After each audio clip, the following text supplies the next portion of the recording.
We're going to begin with one tip to Frisco PD that has now broken open a nationwide child exploitation investigation. And it involves the man you see right now. Court records show that it was a 14-year-old who was the one to contact police. And now federal investigators have opened up a case where they are looking for more possible victims in 9 states, including Texas. Marvin Hurst tonight leads us off with where this investigation stands and what we know about the suspect. A federal indictment alleges Joseph Thomas Bauman got around the country and on digital platforms. It is easier than one would think to manipulate victims into the trap of being trafficked or exploited. The 32-year-old faces a 3-count indictment out of the Eastern District of Texas on charges of coercion and enticement of a minor, sexual exploitation of children and child pornography, and travel with intent to engage in illicit sexual conduct. Court records show he had no criminal record until his April 27th arrest. If convicted, he could face up to life in prison. With the advance of technology and social media, online grooming has been one of the prime ways that these manipulators can get into the minds and lives of youth and adult victims alike.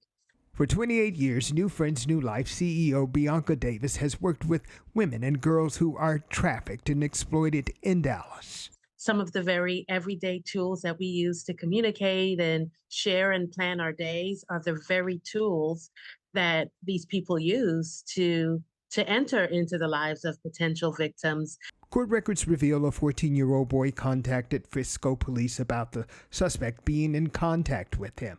The man, according to police, had traveled from north of Nashville to North Texas. Bauman, who was in Texas for work, police say, was arrested at Dallas Love Field. It's normally someone who was looking to fill an everyday need, a child who's being bullied in school, who doesn't feel loved at home, and he's finding a way to fill those needs. Police say they seized 2 iPhones and an iPad from the suspect.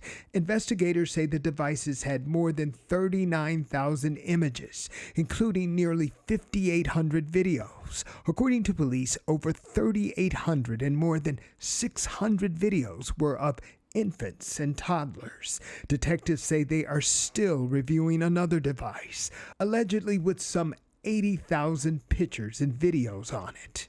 And it's very hard to manage something that is so insidious, that happens every day, all the time. Investigators say they found screenshots from an app called Sniffies, video calls, communications with minors, alleged sexual conduct with a minor, FaceTime calls, hotel room encounters, recordings involving an unconscious male, and alleged bestiality. And take a look. Authorities are still looking for more victims in 17 cities, 9 different states where they believe Bauman was on the move. We contacted his attorney for a comment. So far, we have not received a response. Marvin Hurst, CBS News, Texas.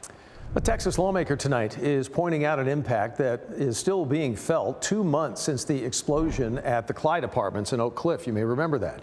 State Representative Jessica Gonzalez says that residents at a neighboring apartment building called the Bonnie still don't have any gas tonight.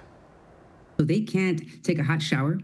They can't cook food. And this is, a working class community. And so when they're not given answers and they're left in limbo, that is not okay.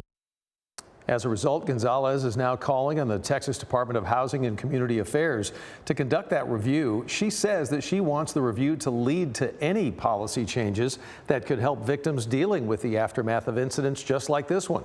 She also wants the review to help prevent another explosion like this as well. A preliminary report by the National Transportation Safety Board says that the gas line that was struck by workers was not marked before the digging. By the way, we did ask Atmos about the gas outage at the Bonnie Apartments, and Atmos sent us a statement saying that they do not own a gas line at the property that requires repair and testing before they can restore any kind of gas service. A North Texas real estate agent accused of capital murder is out of jail tonight. This is Myra Velasquez, and she posted a $450,000 bond at the Tarrant County Jail this morning. We were there when she walked out. Why are you recording her? Myra, did you do this? The 42-year-old, quiet, walking out, didn't have anything to say to our photojournalist this morning. While she is out of jail, Velasquez has surrendered her passport. She is wearing an ankle monitor. The murder I speak of that she's accused of happened back in Arlington, 2012. But police say that new DNA on a drop of blood from the scene led to Velasquez's arrest. Her attorney has denied any involvement in this killing and says the evidence against her is weak. Organizers are announcing a schedule change for a public memorial service we wanted to share with you, and this is to honor 19-year-old Army Private Isabella Gonzalez. Prestonwood Baptist Church in Plano says this service is now going to take place 6 p.m. this coming Saturday. Doors, they say, will open at 5 p.m. The young soldier from Carrollton, of course, died earlier this month in Jordan. It happened as Iran retaliated against a series of strikes from the United States. Jordan and American forces there continue to be targeted. Today, in fact, Jordan's military said they intercepted Iranian missiles, and tonight, U.S. CENTCOM put out word that a new round of strikes on Iran went out about 8 our time and then came to a conclusion around 9 p.m. our time. Prominent civil rights activist Lee Alcorn is being remembered right here in North Texas. He died, if you didn't know, last night at the age of 89. I want people to remember Mr. Alcorn as a person with integrity, a person that never got tired of fighting what I call a good fight. Mr. Alcorn served as the founding president of the Grand Prairie NAACP. He was known for helping grow the city's number of black employees and leaders, as well as fighting to remove the Confederate flag from South Grand Prairie High School. Alcorn also once served as the president of the Dallas NAACP branch, but he did resign after comments the organization called controversial and anti-Semitic. Let's get on to First Alert weather. Chief Meteorologist McKenna King to update us on what tomorrow brings, and it seems like every day just another couple more degrees. It's hotter. Today we didn't get into the triple digits for the air temp. We only hit 99, but it still felt hotter because we increased the humidity. So really, as you see these temperatures, the air temps, you take them with a grain of salt, because as we do increase that moisture content, it does feel hotter. Your headlines as we get through the end of this week and head into the weekend. The heat advisory continues for another stretch of days. This will continue through the extended. We will watch for extreme heat warnings by Friday. That's our hottest day. And then by Sunday, we have some nicer weather ahead. Still hot, but a little bit better. Current temps right now, we're in the low to mid 90s, but feeling like the mid to upper 90s through the Metroplex. So it is still hot even this evening. Here's an update on that heat advisory, which does continue through 8 o'clock tomorrow, and teaser that will continue into the next several days. Possibly extreme heat by Friday, and I'll walk you through those details plus that cool down in just a few minutes. Okay, we shall chat. Thanks, McKenna. This extreme heat of our summer here in Texas can be especially challenging for those who work outdoors. We talk about it a lot. In Garland, though, tonight we talk about it because one city leader there went to see the conditions for herself. And as our Aaron Jones will share with you now, taking that step could actually help shape how the city now supports some of those workers. Romo Vega first learned about the Texas heat while visiting his dad's construction sites. Many moons ago, it was like, I want to do something else. I want to do something else. I don't want to do this. But he followed in his father's footsteps, and now, decades later, the city of Garland construction worker says he's come to accept that spending long days in the hot weather is just part of the job, and preparation starts long before stepping onto a job site. You have to drink water weeks before, get your body ready to get out here and do it. We supply with ice chests to make sure that they have ice and keep their stuff cool throughout the day. We also give them breaks. We schedule concrete on time, or we come in earlier. Garland Deputy Mayor Pro Tem Carissa Dutton recently joined a construction crew to pass out popsicles and see firsthand just how hot their working conditions can be.